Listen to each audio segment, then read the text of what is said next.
Miércoles de la Semana Santa. Lectura del Santo Evangelio según San Mateo, capítulo 26, versículos del 14 al 25.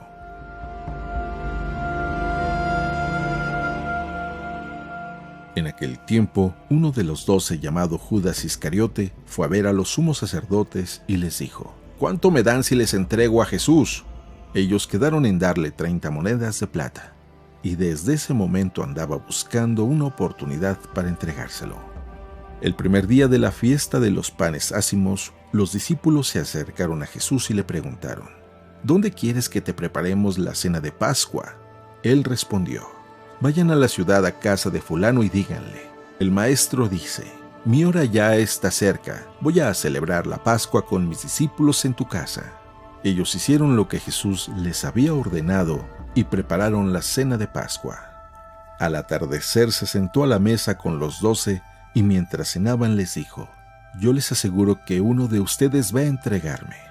Ellos se pusieron muy tristes y comenzaron a preguntarle uno por uno: «¿Acaso soy yo, Señor?». Él respondió: «El que moja su pan en el mismo plato que yo, ese va a entregarme, porque el Hijo del Hombre va a morir como está escrito de él. Pero hay de aquel por quien el Hijo del Hombre va a ser entregado. Más le valdría a ese hombre no haber nacido». Entonces preguntó Judas, el que lo iba a entregar: «¿Acaso soy yo, maestro?». Jesús le respondió: «Tú lo has dicho».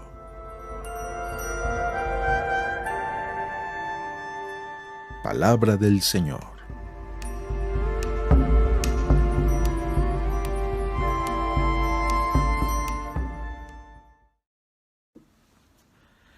Muy buenos días y espero que sigas teniendo una Semana Santa, una semana llena de gracia, una semana en donde podamos seguir profundizando con la única finalidad de mejorar como seres humanos y de mejorar como cristianos.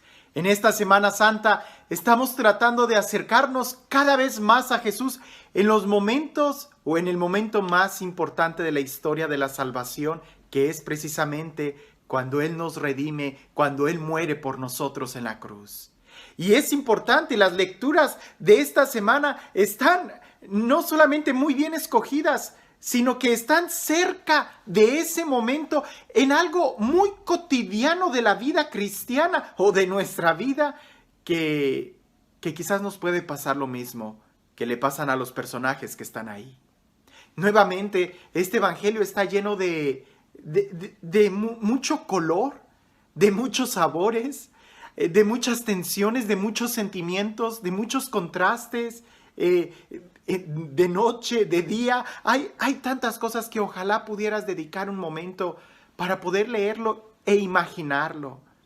Te recomiendo que si tienes tiempo en este momento, le pongas pausa al video y leas la descripción, si estás viéndolo en YouTube, que leas la descripción de este video. Ahí está el texto del Evangelio y que trates por lo menos de imaginarlo. ¿Cómo habrá sido? ¿Cómo estarían vestidos? ¿Qué estarían cenando? ¿Cómo estarían cenando? ¿Cuáles habrán sido las miradas que ahí sucedieron entre los discípulos cuando empezaron a preguntarse qué habrán sentido cuando Jesús les dice: uno de ustedes me va a traicionar? Judas, ¿qué habrá sentido? ¿Cómo se habrá visto? ¿Qué habrá pensado? ¿Qué habrá sucedido en su interior y en el interior de los demás? ¿Qué habrá sucedido en el interior de Jesús? Ponle pausa, lee el Evangelio, trata de imaginarlo y una vez que ya lo hayas hecho, ahora sí, acompáñame en esta reflexión. Por ahí dicen que la persona inteligente es la persona que es capaz de aprender de sus propios errores. Pero la persona sabia es aquella que aprende de los errores de los demás. Espero que el día de hoy podamos ser sabios y aprender de los errores que Judas Iscariote cometió. Nosotros no somos quien para juzgar, incluso ni siquiera al mismo Judas. Pero la Sagrada Escritura nos da muchos elementos para que nosotros podamos aprender de los errores que él cometió. Porque él fue uno de los elegidos del Señor, que no se nos olvide. Él fue uno de los que el Señor llamó para estar con Él y para enviarlos a predicar. En el Evangelio de Marcos, capítulo 3, versículo 13, en el Evangelio de Mateo, en el Evangelio de Lucas, vemos cómo Jesús sube al monte, pasa toda una noche en oración y luego baja y los llama. Él fue uno de los elegidos. Él fue de los que se sentó y estuvo cerca de Él escuchando cada parábola, escuchando cada testimonio, cada explicación. Él era de los privilegiados que Jesús llamaba aparte para explicarles. Él era de los que comía, dormía, vivía con Jesús. Sin embargo, algo sucedió en la vida de Judas. Porque Judas, incluso cuando el Evangelio nos narra que fueron y anunciaron, incluso que hicieron milagros en el nombre de Jesús, dice que todos los discípulos regresaron muy contentos y le empezaron a platicar a Jesús lo que había sucedido. Judas era uno de ellos. Era uno de los que predicó y que no hay mucha duda, según el Evangelio, uno de los que predicó en el nombre de Jesús, de los que hizo milagros en el nombre de Jesús, de los discípulos de Jesús, de los que fueron apóstoles, pues fueron enviados también por él. Pero algo empezó a suceder en el corazón de Judas que poco a poco fue haciendo que se apartara su mirada. Hace poco en el Evangelio veíamos esos pensamientos internos que él tenía cuando empezaba a ver que se despilfarraba dinero y que él empieza a decir, pero si se hubiera vendido eso, hubiéramos podido juntar dinero para los pobres. Y hasta el evangelista subraya que no era por amor a los pobres, sino porque él era el ecónomo y así él podía robarse. Ya estaba robando. Desde antes, él empezó a acomodarse. Empezó a ya no violentar su vida, empezó a ya no querer buscar más del reino de Dios en su corazón, sino que empezó, como dicen, un modus vivendi. Empezó solamente a tratar de vivir el día por día. El acompañar a Jesús ya no era un signo de confrontación en su vida, sino solamente algo cómodo, al grado que empezó a hacerse una idea equivocada. No, nosotros podemos aprender esto en nuestra vida, porque cuántas veces, y yo he sido testigo de eso, cuántas veces Dios no nos llama y no tenemos un encuentro con Él y lo amamos y lo queremos seguir, pero conforme vamos caminando con Él, dejamos de tener celo en instaurarlo en nuestro corazón y empezamos a tener celo solamente de las cosas de Dios, sin darnos cuenta en nuestro corazón. Judas decía, ese dinero debió de haber sido para los pobres. Él era muy celoso para la obra de Dios, pero su corazón no. En su corazón también quería robar. Cuando en un principio nosotros somos los que debemos de violentarnos y buscar siempre un crecimiento interior. Lo he dicho muchas veces, en la vida espiritual hay mucho más de Dios que no conocemos que lo que creemos conocer. Siempre podemos orar más y siempre podemos ir a esas habitaciones interiores que no conocemos en nuestro corazón para que Él sea quien vaya reinando. ¿Qué es lo que está creciendo en tu corazón? ¿Qué es lo que estás dejando que anide en tu corazón? Eso es lo primero. Y aunque son pocas las pistas que podemos ver en Judas, eso está muy claro, porque lo que sigue se da de una manera rápida. Podemos decirlo así, de una manera muy lenta es cuando va entrando la codicia al corazón. De una manera muy lenta es cuando entra la pereza al corazón. De una manera muy lenta, casi no nos damos cuenta, es cuando nos estamos enfriando en nuestro corazón y solamente actuamos por rutina. Eso se da de una manera muy lenta. Pero una vez que ya haya echado raíces, esa desidia en nuestro corazón, lo que sigue es rápido, como nos lo narra el Evangelio en la vida de Judas Iscariote. Primero, él deja de mirar a Jesús y en la noche va, busca a los sumos sacerdotes y empieza a platicar con ellos sobre cuánto me dan si les entrego a Jesús. ¿Para qué vas, Judas? ¿Para qué te pones en tentación? ¿Qué haces caminando tú solo en ese lugar de la tentación? ¿Qué haces dialogando con el enemigo? ¿Qué pretendes al poner en jaque lo que Dios te está dando a lo que puedes recibir cuando lo dejas. Aunque no lo parezca, ese es el problema más grande, el tiro de gracia, ¿verdad? Que muchos cristianos tienen. Dejan de orar, dejan de tener comunión con Dios, dejan de violentarse en su interior para instaurar primero el reino de Dios en su propia vida. Y después, de una manera muy fácil, empiezan a caminar solos, creyéndose que pueden defenderse ellos solos, cuando Jesús dice bien claro, los mandó de dos en dos, nunca solos. Pero él se creía capaz de poder sobrellevar sus planes, sus pensamientos. Él creía que eran mejores que los de Jesús y él peleaba por su plan y no por el plan de Jesús. Al grado que entra y empieza a dialogar con el enemigo y empieza a calcular si puede ganar más vendiendo a Jesús que estando con él. ¡Qué absurdo! Pero eso sucede mucho.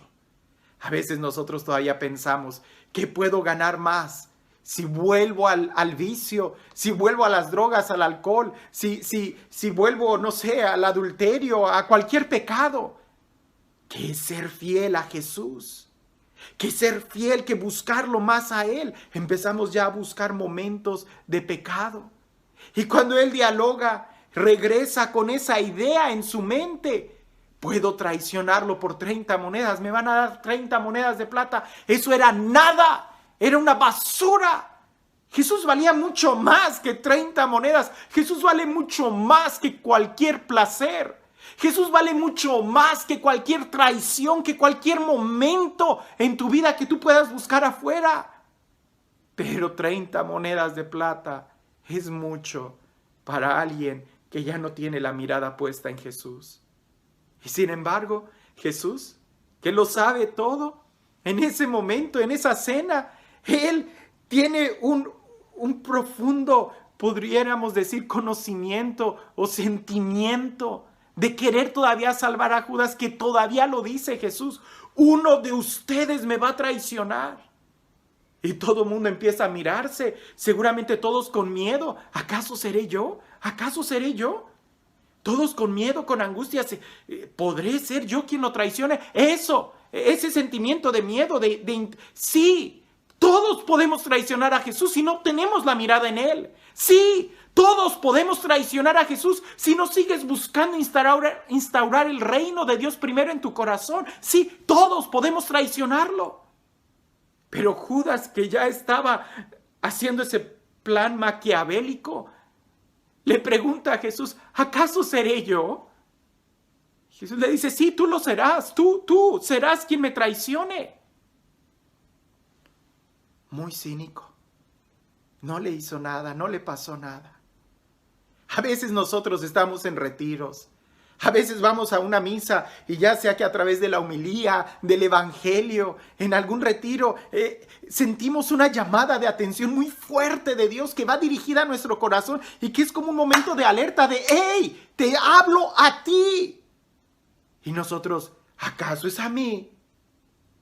Cínico. Claro que es a ti. Claro que a nosotros, a cada uno de nosotros, Dios nos habla, nos llama por nuestro nombre y está buscando ese momento de encuentro. Que nosotros seamos capaces de volver nuestra mirada, de no aceptar ese dinero. Y es que Judas, una vez que tú te acostumbras a querer pensar que tus planes son mejores que los de Dios, entonces es muy difícil que vuelvas atrás.